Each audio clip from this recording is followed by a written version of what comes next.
All right, welcome to episode 6 of Mostly Lifting Stuff. I'm Garrett Bondi. What's going on? I'm Austin Gedner, and today on the show we have Matt Suter. He is a mechanical engineering major at Oakland University. He's also a powerlifter who has competed in multiple competitions. Fun fact, former Kalamazoo football player. So, Matt, how the heck are you today? I'm doing pretty good. Thanks for having me, guys. Yeah, of course. So, I guess your start with lifting, was it, obviously you had to start in college, or in high school if you went on to play football in college. When did you actually start taking it, very seriously? So the summer before I went off to play college football, obviously I knew I wasn't strong enough because we didn't have a very good weightlifting program in high school. So my brother worked at a bar and grill, and he knew a couple of bouncers, and one of the bouncers was a powerlifter who competed in national events and stuff, who was also a personal trainer. He introduced me to that guy at the time.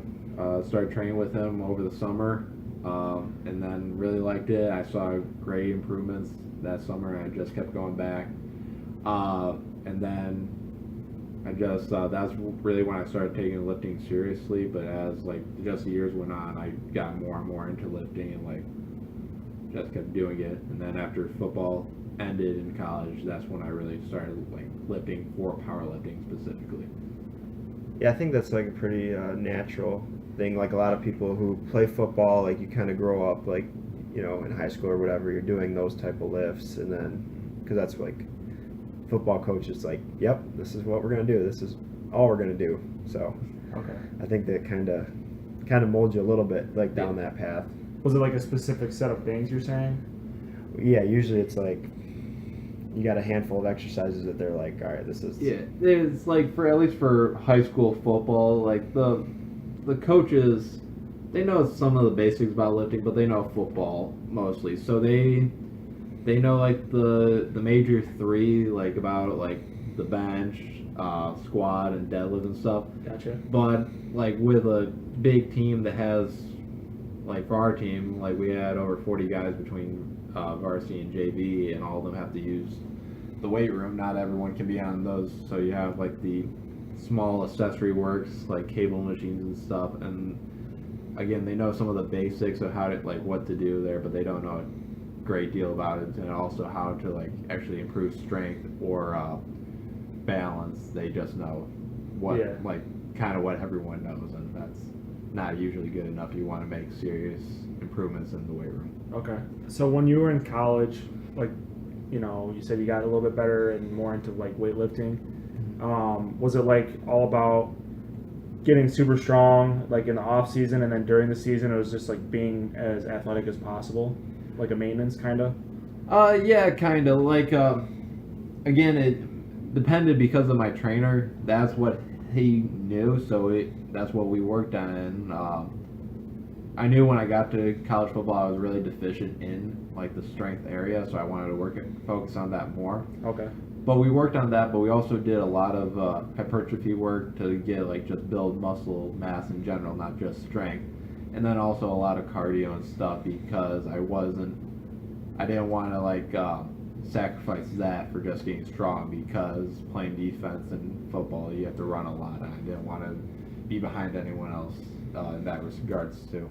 Okay.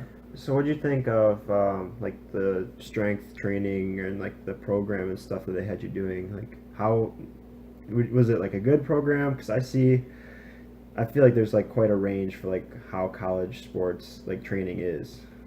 Yeah, I wasn't the biggest fan of our college football training program, and that was just because it was a lot of being under a time restraint. So we had a lot of circuits where we only had a certain amount of time to do stuff, and that makes sense if you're doing one thing, but you're trying to do a set every 30 seconds or something. That makes sense. But we have to do 3 complete exercises in an 8-minute time span, and we also have to do our warm-up sets for squats plus our 3 max effort squats. And stuff like that. This is all during the season when like all of our coaches are there watching us too. During the off season, we can kind of do our own stuff. But yeah, I wasn't the biggest fan just because I didn't see. It was more about maintaining, which kind of makes sense for during season. But at the same time, I still wanted to push myself in the gym, and that kind of being under those time constraints and those like circumstances didn't really allow you to do that. Yeah, I think that like you see, I've seen videos all the time of like these college football players, and like it's like, oh, did you see so and so hit the 600-pound squat, or they like do these big lifts, and you watch the videos, and it's like the technique just is not like, if they actually had like good powerlifting techniques, some of these guys would be able to do so much weight, because you'll see a guy squat 600 or 700 pounds, and he's got nothing on his knees, and they're wearing some cheap belt that the school probably provided. It's like, wow, you could you could really go a lot farther than that. But I just wonder if like the limiting factor is like the program that they have set up. Yeah, I think that's very true. Like you said, our coaches didn't know as much about lifting as what powerlifters or guys who do it as like almost a profession would know too, because it's similar to what my high school coaches were. They just weren't as knowledgeable. We only had like the kind of the crummy belts that everyone could use that we had hung up on the wall, that if you wanted to use one for bench or deadlift or power clean. And like one of the biggest things I ever heard that always stuck out to me, I didn't follow the instruction at the time just because I knew it would put myself at risk. But on bench, when we had to test at the beginning of the season, my coach told me to roll my shoulders forward on bench to get that extra couple inches on the lockout, and that's a fundamental no-no in powerlifting or in just bench in general, because it puts your shoulders at a very compromised position, and it does nothing for helping you lock out the rep. So, like, I love my coaches to death. They know a ton about football and stuff, but just when it comes to lifting and stuff, they weren't as knowledgeable as what guys who make it their profession knows. So, I mean, that makes sense too. If you're a football coach, you want it to be football specific, and you're kind of focused on like the game itself. Yeah. And Yeah, and like we in those like workouts, obviously everyone cares about like how much they can bench or how much we can squat, but 90% of the workouts went towards more like mobility and coordination type lifts. Like we did a lot of like Bosu ball squats where we had to balance on a Bosu ball and then squat down stuff, focusing on both, or just explosion techniques. Okay. So. I think part of the limiting is probably, I mean, even if you have like a bigger program, because obviously Kalamazoo is like a smaller football program, but even at a bigger program, you might have a couple strength and conditioning coaches, but you got 100, 110 kids in the program. Like, if you think about that as like a personal trainer, it's like, there's just no way. You can't teach everyone everything. you can't be as individual as you'd like to be. Right. You would need so many more coaches. It wouldn't be practical. And like you kind of mentioned, the time constraint, like, you got all these other teams, women's teams, men's teams that are all trying to get in the gym throughout the season, and everyone's only got, there's only so many hours in the day. Yeah. So everyone's only got like an hour or hour or two or whatever it may be. So that makes it a little bit more tough on everyone else too. Yeah, exactly. So now that you're at Oakland, you've started going to RPG or Rochester Performance Gym, and what do you feel like is the biggest impact that has made on your training? So mostly it's just the environment. Like obviously part of it is the equipment. It has all the equipment you could ever want in terms of powerlifting or even bodybuilding and strongman competitions too.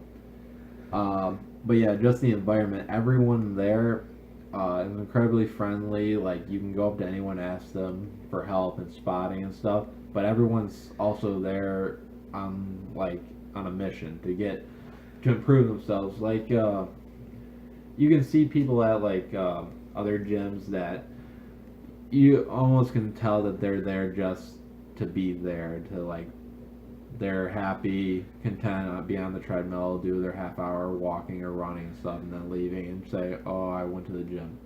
But everyone at RPG they have like a goal in mind of what they want to be. Like most of them do some form of competition, whether it be a powerlifting or a strongman competition. And even the ones that aren't, that are just there to try to improve themselves, they usually have one of the personal trainers there that help them because they want or to reach a fitness goal. So it's just the overall atmosphere and environment there that's been so great in my development as being a powerlifter. I think that plays a big role because I know, even though it's only been a few times, I've been to Lifetime in Rochester and worked out a couple times, and it's such a nice gym. Like they, very well kept. Like Oh yeah. they have lots of stuff, lots of machines, especially. But like when I'm there, I always like the atmosphere. It's just not like a working atmosphere. Where if you go to like RPG or something, you got people they're grinding because they got competitions coming up. They got, It makes you want to grind. yeah. It makes You see someone else working harder than you are, and you're like, it's like a little check. You're like, oh, I got to get it going because Yeah. I'm getting outworked right now. And Yeah. you could not even be like competing with that person specifically, but just seeing that like kind of motivates you. Yeah, it gives you that little extra boost to get you going. And like you said too, like Lifetime's amazing, but you're right. You don't really. I mean, yeah, there's a few guys there that are working hard on themselves, but it's a lot of other people that like Matt mentioned. You're just there, which is fine, but it's not really conductive to like getting you that extra motivation. Mm-hmm. Yeah, exactly. Like you said about like almost like competing with other guys, even if you're not really competing. Some of the best days I've had in the gym has come like after I saw one of the other guys.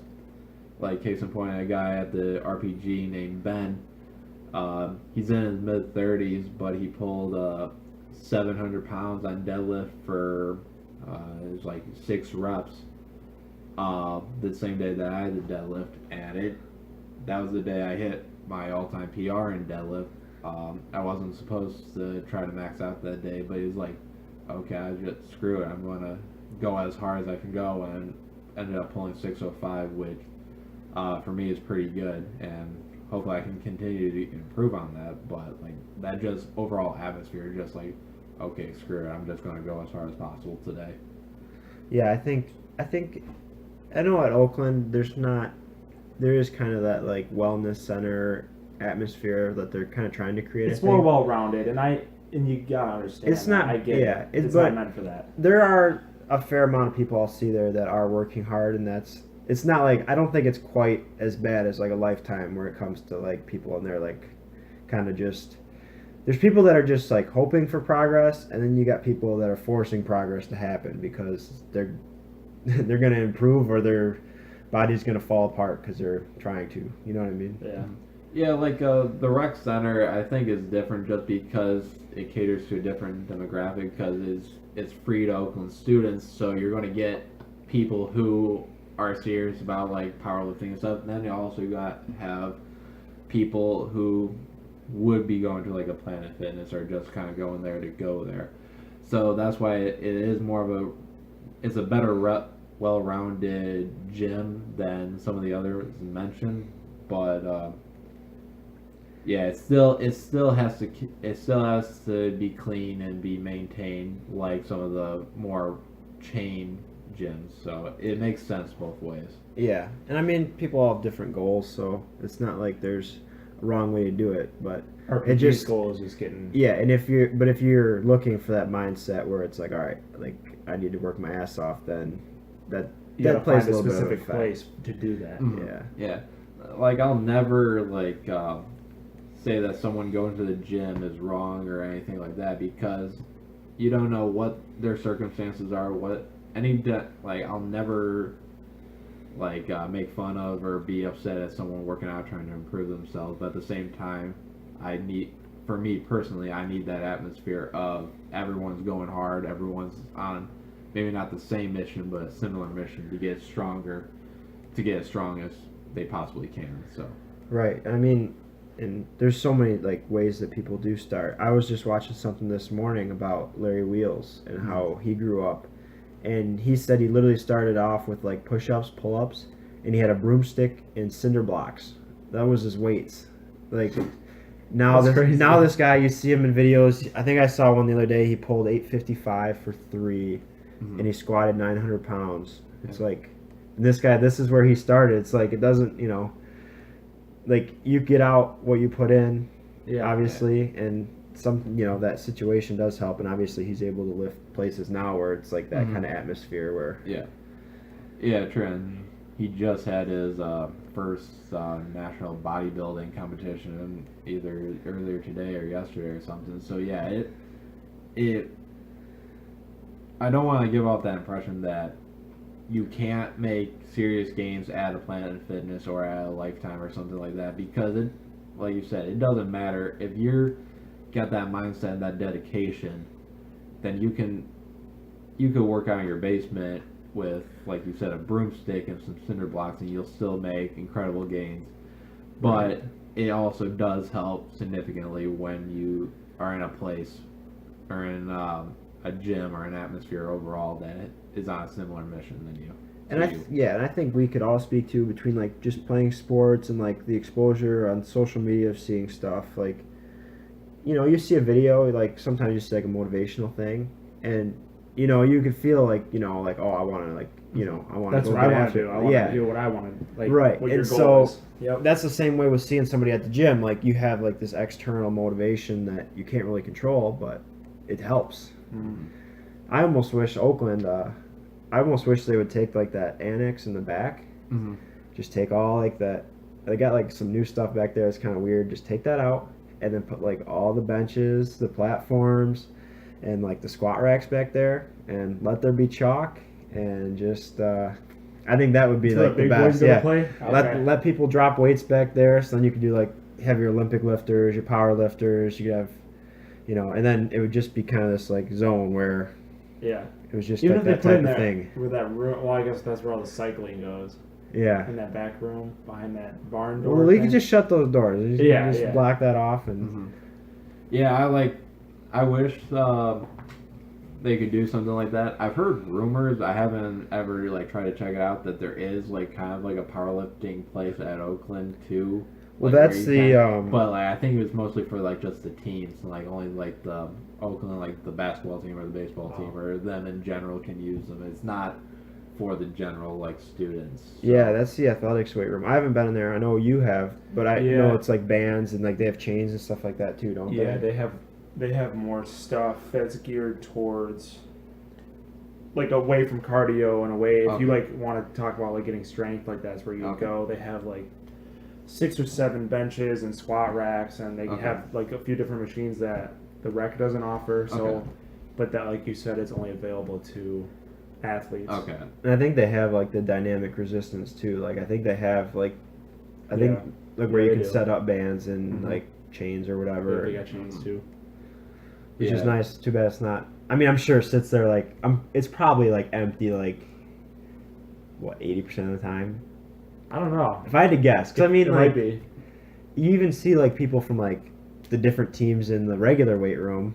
Yeah, that's true. So I'm sure like they don't all use it every day. Yeah. Be like, hey, can you get us in there? Like, yeah, that would be ideal, but especially if it was like free. But again, like, the normal rec center is great for accessory days too, because with all the machines that they do offer. So it's not all bad, but like you said, like especially on like days if you wanted a squat heavy or something, if you could get it back in there, it'd be better. Yeah. Some music. Yeah, I'd like to. Yeah, because I'd like to train more with like you do, where it's like the dynamic resistance. Because I think there's a lot of benefit to be had from that, especially if you're struggling in a certain area. Yeah. Bands and chains are amazing to get through sticking points and overall lifts, because that's what they do. Is that like it eases off pressure where a lot of people are stronger at, but then it adds pressure where like they stick. Like if you do like reverse bands and stuff, lower at the bottom, most people are okay getting out of that like first like inch or two of the hole, but after that then they have issues. But with reverse bands, they start the weight starts getting heavier as you move up.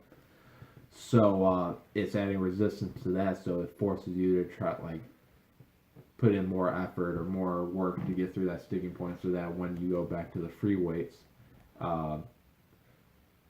you can do it without any issue. Right. So do you have like a long-term goal for powerlifting as far as like weights wise you want to move, or do you want to like move like up in like competition type thing, or like what are your kind of goals with that? So in terms of overall weight, I don't really have a goal like a long term goal. Like my next goal is to get to 600, 600, 400, or 600 deadlift, 600 squat, 400 bench at least. That's my near goal. I've already gotten to the 600 on deadlift. Now it's just the other two that I have to keep working towards. But other than that, I just want to try to get getting as strong as possible, see how far I can go. In terms of competitions and whatnot, I have another competition coming up in January for powerlifting. Just see what I can do. Then I'm gonna try my hand at classic physique bodybuilding. To at least try, because it's a completely different sport. Completely everything's different. Just to see how I do, because my trainer's been talking to me about that for a while now, and I want to give it a shot. Then moving back to powerlifting, I would like to eventually qualify to do one of the national meets, like the WPC or the Arnold or something like that. At some point, but that's going to be a long road ahead. Like, there's a lot of very strong individuals that are still above me that I need to keep trying to catch up to before I can even think about that. And I think a lot of people kind of overlook time. They think, oh, you know, this person at this competition is doing X weight, and they're like, well, I'm only doing this much right now. They don't think, they're not thinking long term. They're not thinking about, well, you know, in 3 or 4 years, you can make a hell of a lot of strength gains. Yeah. And a lot of people don't think about that. They just think, like, I know when I see stuff, it's like, oh man, like if I ever wanted to like compete in powerlifting, it's like I'd have to get my numbers way up. Mm-hmm. But if, you know, over the course of years, you can make a lot of a difference. I mean, obviously your progress will taper off some. Like you kind of go through like your newbie gains, and then it just gradually slows down to where, you know, you're trying to make a 5-pound improvement, where when you first started, you're making like 20-pound improvements because you're still developing your technique. But yeah, that's the biggest thing with like the mental battle of powerlifting, is that when you first start, you're making giant leaps forward in a short amount of time, and then at some point you're going to get to the point where a 2-pound PR after a month of training is a win. So it's a difficult mental battle. And then going back to you, like guys who are trying to think about getting into powerlifting, having like, oh my god, like these guys are so much stronger than me, I have to catch up so much. You always got to remember that most of the guys you see, either on Instagram or YouTube or whatnot, are literally the top of their profession. Like there's only a couple of guys in the world that can do like what you're seeing in terms of like the guys who can squat 900 pounds or pull 800 or bench 600, whatnot. So even guys who aren't necessarily even near that strong can still give powerlifting a try, because everyone, like at the end of the day, it's all for the fun of it. Like unless you're one of the very best in the world that you can get like sponsorship and stuff, no one's going to be making any money. You just get the recognition of it. But if anyone's considering even trying powerlifting, I say give it a shot. Find one local to you, by one of the registered powerlifting federations, and just do it. It's a great experience. So I think even just being at a meet would be just like good experience. And if you, because I've looked before at like different like local meets, like they have like a spreadsheet, you know, who lifted what, and that those numbers are much more normal than what you're seeing when you're looking at it, you know. on the popular people where you'd see videos of them on YouTube or whatever. But Yeah. if you're looking at the actual meets, like around here or wherever, Mhm. it's a lot more attainable to be around those numbers. Yeah, because like I said, there's not a lot of people that can even lift 300 pounds on bench or 500 pounds on squat or deadlift. And a lot of times when if you're a serious lifter but you haven't gotten into powerlifting yet, you're seeing guys all over YouTube or Instagram doing those for reps, like Larry Wheels, who does 800 pounds for 20 reps, it seems like. And you kind of get discouraged, but just always know that he is at the very top of like the powerlifting or bodybuilding world. So don't be discouraged by guys like you see like that, because even like what some would consider like small numbers, like a 250 bench, a 400 squat, and a 350 deadlift or whatever, can still like place you fairly well in a local powerlifting meet. It might not take you like to like states or like nationals, but you can still be proud of yourself that like, at least I did this, I gave it a shot, and just to get the experience from it. Yeah, I think even there you'd find like a community of people that were like you and Mhm. were, kind of in the same boat where they're not the most popular people. And that's why you see videos of these people doing these crazy amounts of weights, is because they're the best at what they do. That's why they're popular, because Mm-hmm. that's what everybody's looking at, on their horizons, and just seeing that those crazy numbers being put up. Yeah. So Matt, you kind of mentioned before the show that you had done, I think it was 2 competitions, right? Yeah. And you did like very well in those. Talk about that for a little bit. Like what were they, and how did you do personally? So the 2 competitions I did were both the drug tested federation of the AAPF for the AAPF, and I came in first both competitions in my division, but the division breakdown is there's a very large number of divisions because it's based on age, weight class, and the type of lift, if it's raw, natural, or classic raw, or equipped. So there's about like 15 different divisions. So, and the number of competitors is only like maybe in the 50s.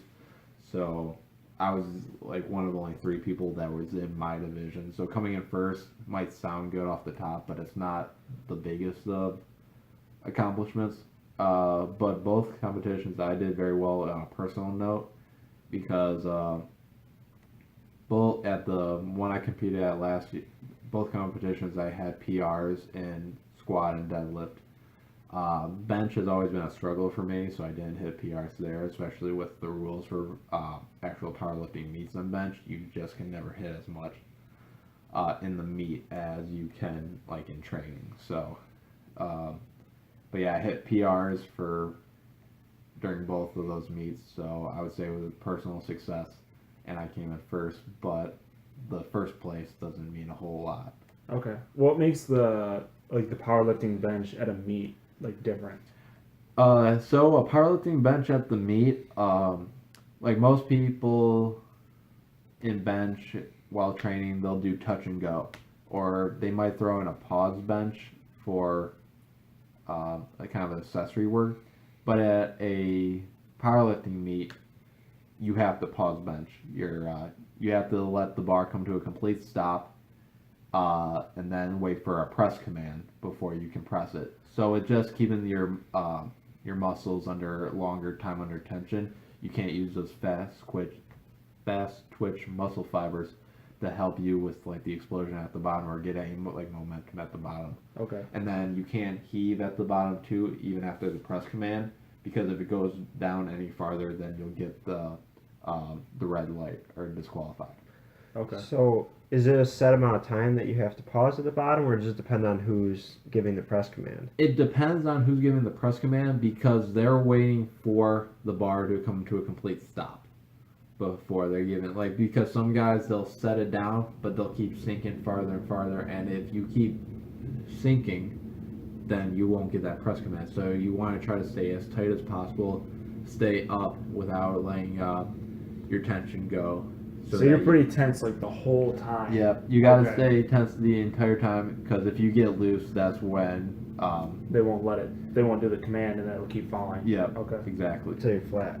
Yeah. And then you're in a hole. Then Yeah. you're really in a hole. Okay. Basically, and then you have no leverage to help you. So if you were able to press out of that, that would be all on your upper body. And most of the time, when you're hitting a PR at a powerlifting meet, that's not going to happen. And I think a lot of people don't realize that, like, for a technically like sound bench, you should have pretty much tension through your whole body the whole time, anyways. Yeah. I think a lot of people kind of miss that, and it's tough to get used to doing that.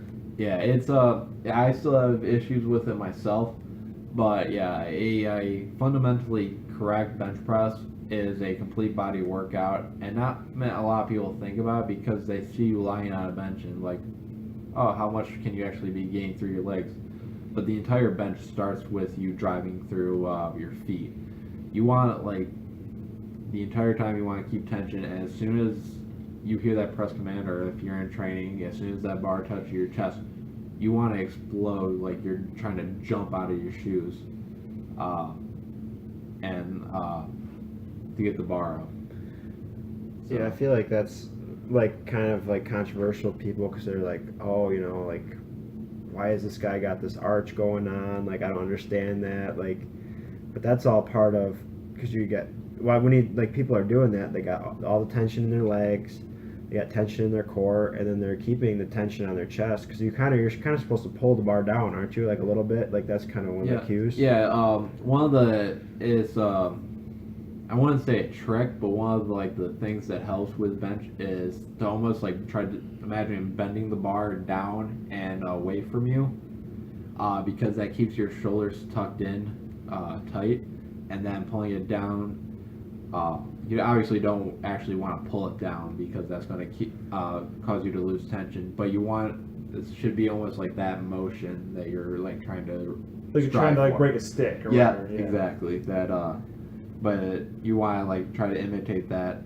Now, once you get into like the talk about like equipped bench with like a bench shirt, then you're actually trying to pull the bar down, but that's a different discussion, different from raw bench. But a lot of bench press programs in terms of like strength training will have you isolate the chest in terms of like you'll have floor press or legs up bench press, where you are putting all the pressure on your chest, not in your legs or back.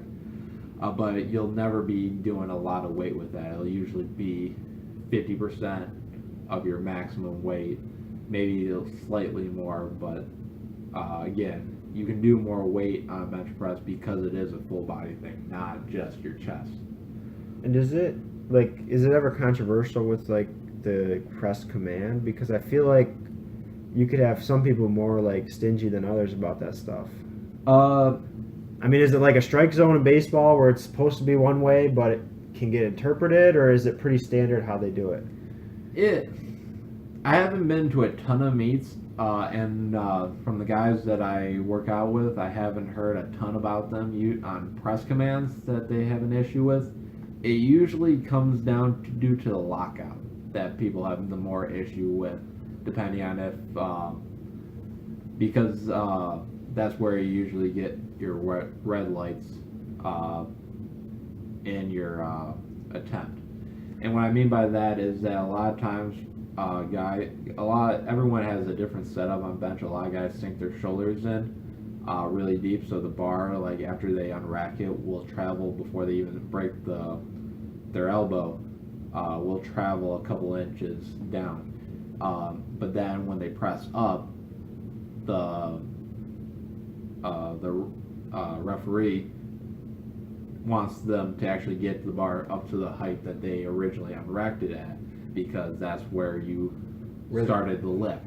Okay. So like, so that's the only time that I've really heard any like issue in terms of like repping in terms of bench press. Most of the time that's not an issue though, because referees understand that you're still just setting up. But sometimes that has been an issue, but usually not on the press command itself, because usually that's pretty consistent in terms of as long as you come to a complete stop, you'll get the press command. Okay. I know you mentioned a little bit, like the equipped lifting. Is that something you ever see yourself doing, or is that What is kinda... equipped lifting for the newbie over here? So equipped lifting is essentially you. It's almost kind of like you're wrapping your entire body in, like with like in bench. I don't know if you ever used a slingshot on a bench, but it's essentially that, but even more. It's a tighter and it's a complete shirt. Okay. So that it's taking a lot of pressure off your shoulders, and it's putting all of the pressure on like your chest and triceps and stuff. So in equipped lifting, you can always do more weight, but it's a lot more form based. Some guys who are just naturally strong can raw bench, and like their form can be ugly, that they can, that we were talking about driving their legs, that some people like amazingly don't have to do that. But with equipped bench, it's so much more technical that you have to almost like forget everything you know about your normal bench. But you, on the plus side, you can do more weight. Okay.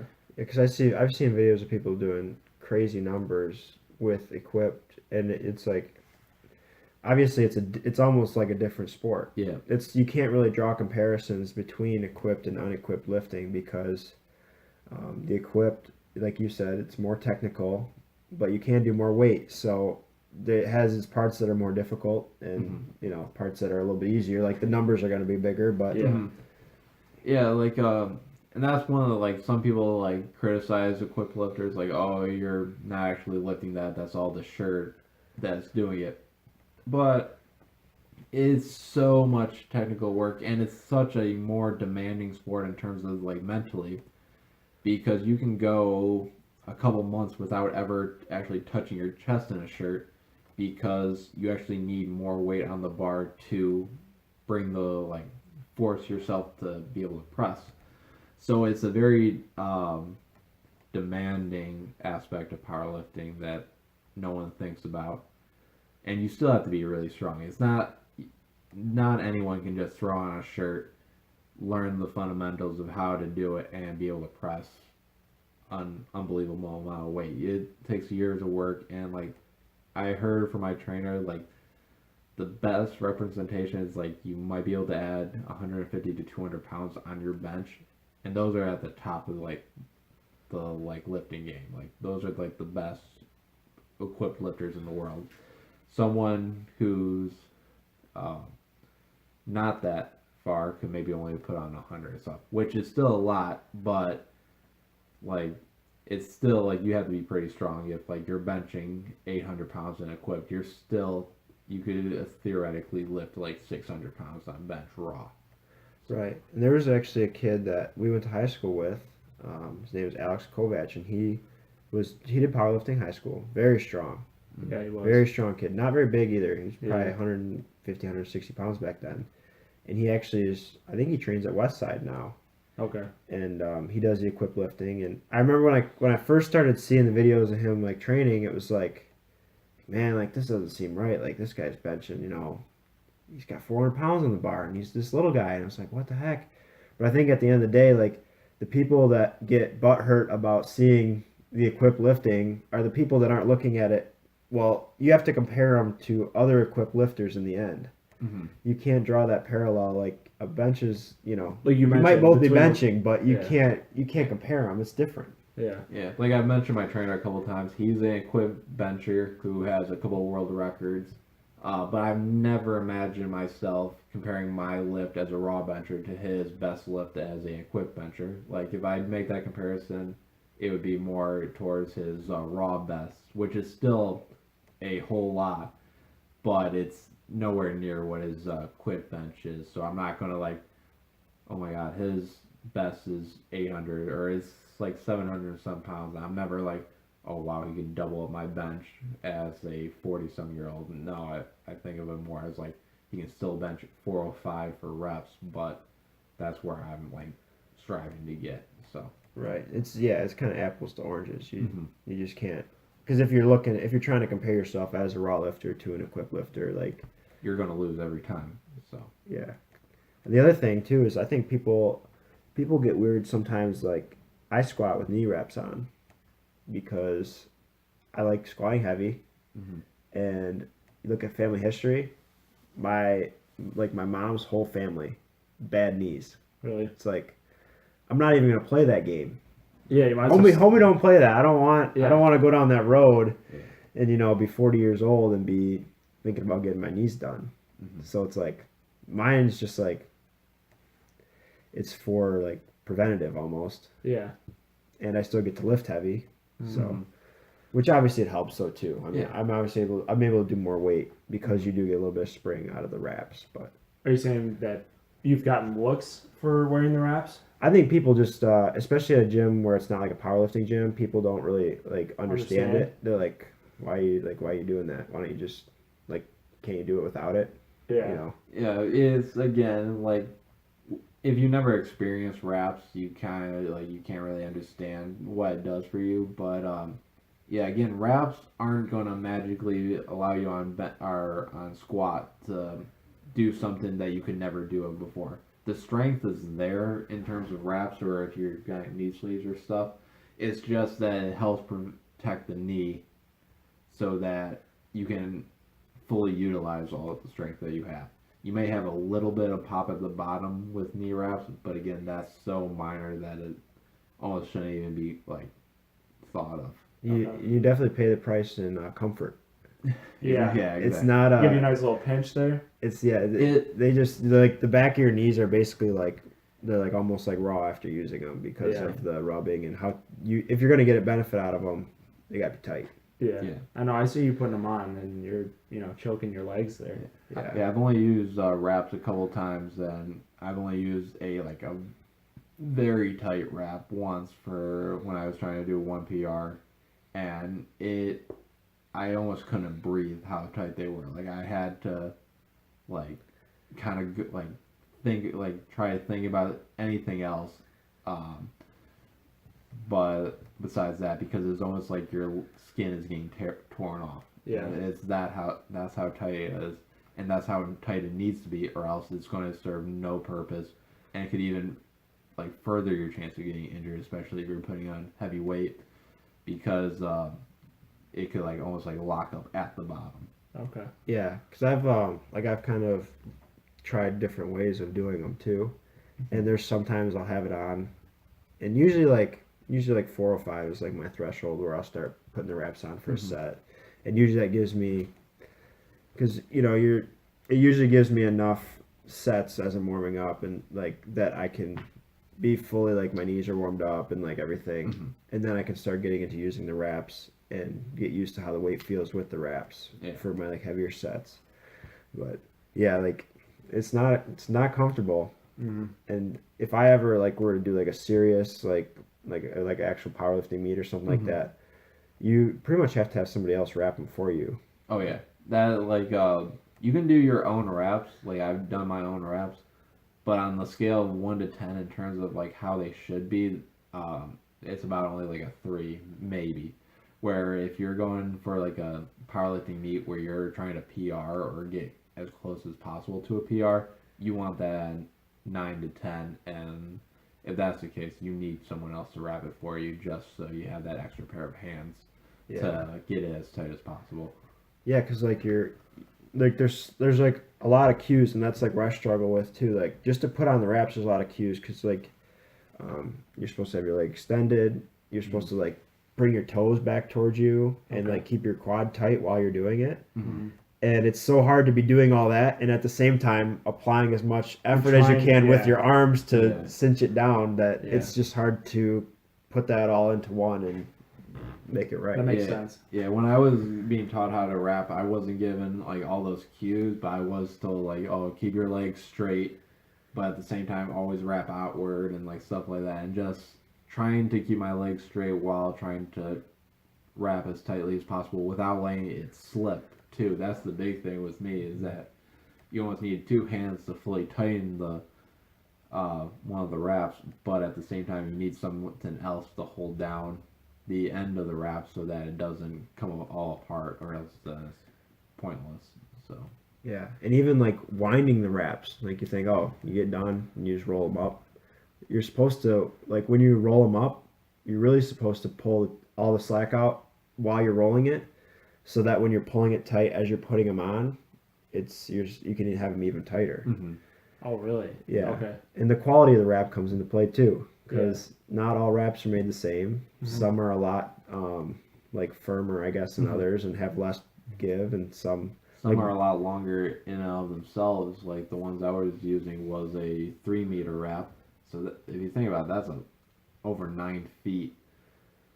Just wraps of fabric around it. So that takes, just in itself, wrapping takes a while. Yeah. Too. What's yours? I think mine are 2 meters. Okay. I think that's about what they are. Yeah. Okay. Yeah, there's a lot that goes into those. Mm-hmm.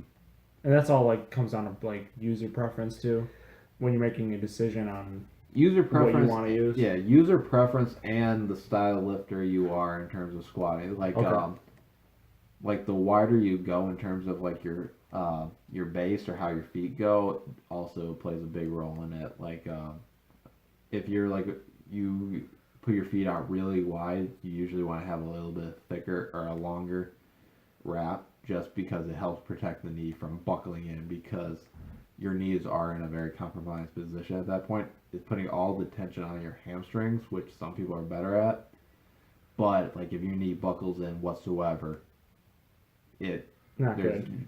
You're done. But if you do your feet more closer in, you don't need as much protection, because your knee might buckle in, which is still a very bad thing, but it hopefully won't be as devastating as if your feet were wide.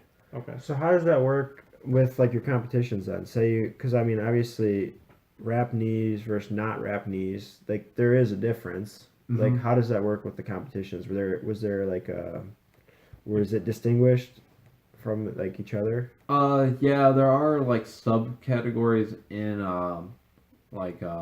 in the divisions that like I said, there's like the classic raw, and then equipped lifting for the APF, which I did. Raw was completely bare knee. The classic raw was the sleeves and the knee wraps, and then the equipped was when you're using a squat shirt, which is something completely different. It's similar in terms of what it can help you do in terms of like the bench shirt, but Right. Is that like a legging? it's almost think of like briefs that like, but they're very thick material that like almost like you can't sit down, or like It's if a you're spring. Yeah. So Gotcha. yeah, but like the classic raw was the division that used sleeves and wraps, and some people preferred the sleeves over the wraps just because it is a very uncomfortable thing that you have on with the wraps, and just some people just can't handle it even if they have someone else do it for them. Yeah, and I know there, like I have a pair of sleeves I'll use sometimes, and there is like a level of comfort with them. It doesn't feel nearly the same as having the wraps, but at least you could feel like there's a little bit extra stability, and if you have tight enough sleeves, you can get a little bit of spring out of them too. Yeah. Yeah, like sleeves, like obviously for wraps and sleeves, the tighter the better in terms of how much it can help you. But yeah, like with sleeves, sometimes it's just like, again, it goes back to comfort, and like having a really tight wrap is almost to the point of being unbearable. Like you have to like mentally put it out of your mind, like you can't think about it, but it's almost like tearing your skin off. Some people just can't handle that, especially in competitions where you have a certain amount of time that if you miss time, when you get your wrap done, you could be sitting there for a couple of minutes with this wrap on that your legs are going numb. Where the sleeves, if you have a tight sleeve, even the tightest of sleeves, your legs will never go numb. You might be feeling it in terms of like, they might ache a little bit at the end of your meet, but you can still feel everything perfectly fine. It just has a little bit of extra support. Do you have any advice for people who are looking to get into powerlifting?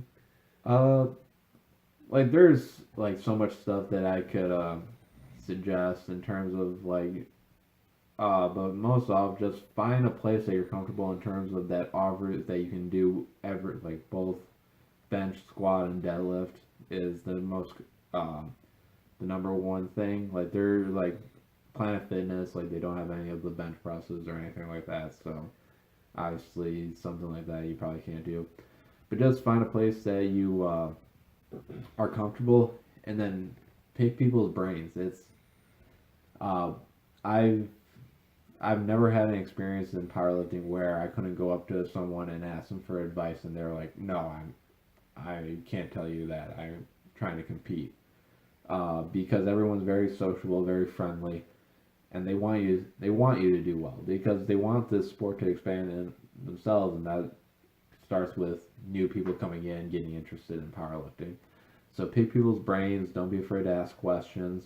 Uh, and if you're really serious, I would recommend getting a trainer, at least getting you going, because even that extra motivation of like not having to skip a workout because oh my trainer's going to be there is also very helpful.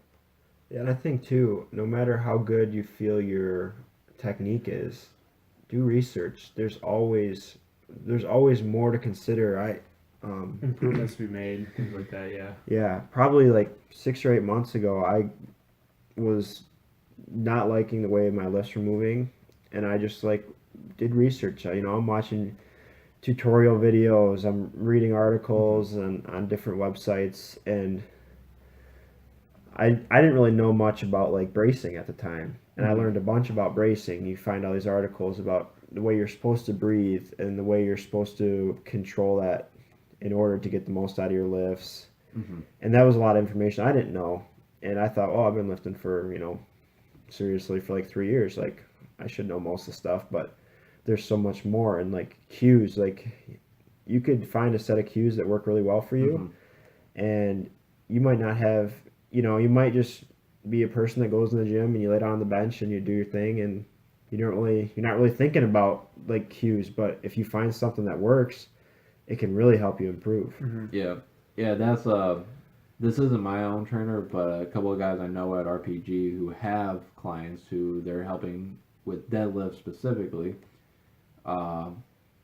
They almost just try to throw every cue, every like trick that they can at them, because all you're trying to find is that one thing that clicks. That because of that, they every time that they get into a proper position, they pull the slack out of the bar and they pull with the flat back, whether that be sumo or conventional lift. And like I've seen a couple of people, like my big thing is that I have to try to bend the bar into my shins because that forces my shoulders back and forces my butt down so that I can keep a flat back through the lift. But other people, they have to like are told like keep your knees out or focus on pushing your knees out because that focuses on them driving more through the floor than trying to just pick up the weight with their back.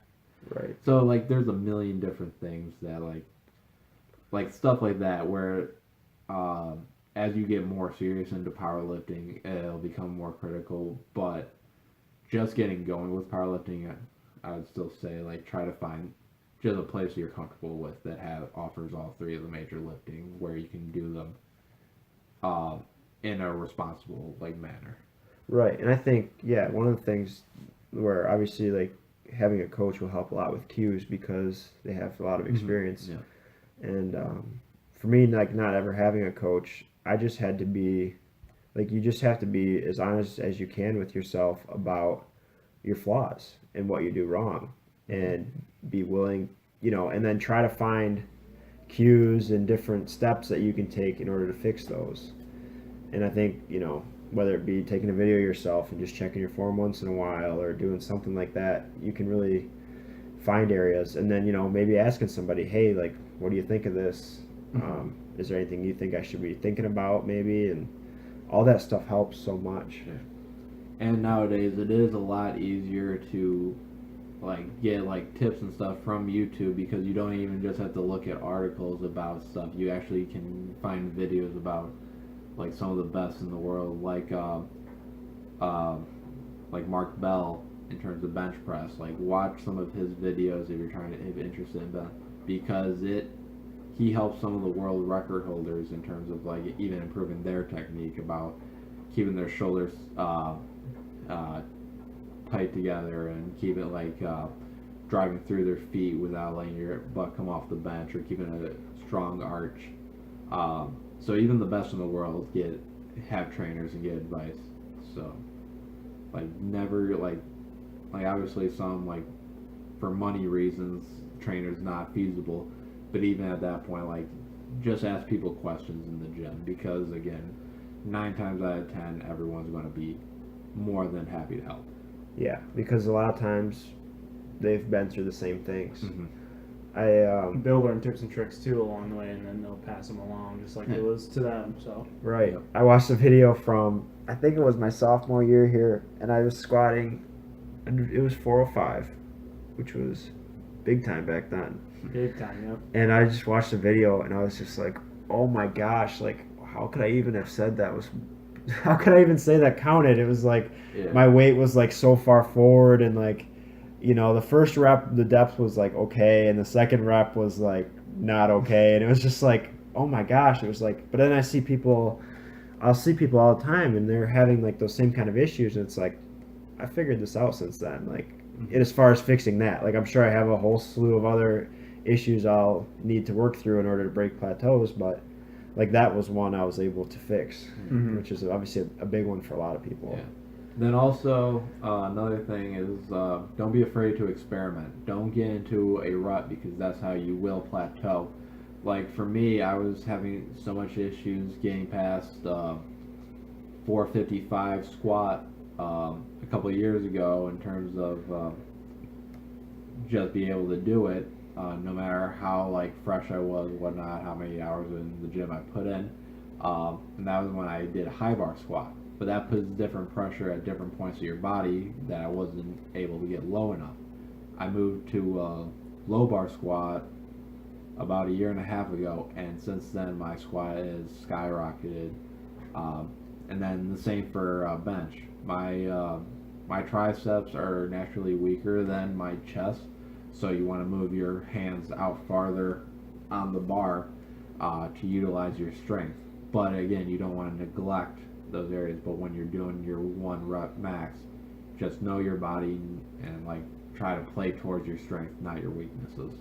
That's the thing too, is like you can understand like how the technique is supposed to be performed based on what so and so says, but everyone's leverages are so much different. Like you need to be willing to experiment and find what fits your leverages. I mean, people will see people pulling sumo, and they're like, oh, like they're pulling sumo, like they talk trash about it or whatever, but it's like, are you mad that they're pulling sumo because they're pulling more weight than you, or are you mad because you think it's like inferior? It's like, that's just the way their leverages are. Like, for me, like I've always had had a wider stance on squat. Like I don't know if that came from like when I was in like school, like I always was like playing catcher and baseball and stuff like that. Like I was always like down in that like low position, like you know, your legs are kind of pointed outwards just like it would be in a sumo or a wide squat, and that's just how my like muscles were developed. And so everyone has different ways that their muscles came to be how they are and stuff like that, and their leverages work. And even not necessarily muscles, that too, but also just how their overall body structure. Like if you have naturally long arms and stuff, sumo or bench too may not be the best for you. If you have shorter arms and stuff, bench will be better for you, but you might have more issues on deadlift and stuff like that. So it depends on like, your muscle structure, but also your just overall body structure too, that will dictate what you're better at and what you're worse at in terms of powerlifting. I know too, for me personally, I have a much harder time when I do pull conventional. I have a much harder time engaging my lats than I do for sumo for whatever reason, and I think that's part of how the setup position is and like how I'm able to visualize it and stuff like that. And that probably comes with practice though too.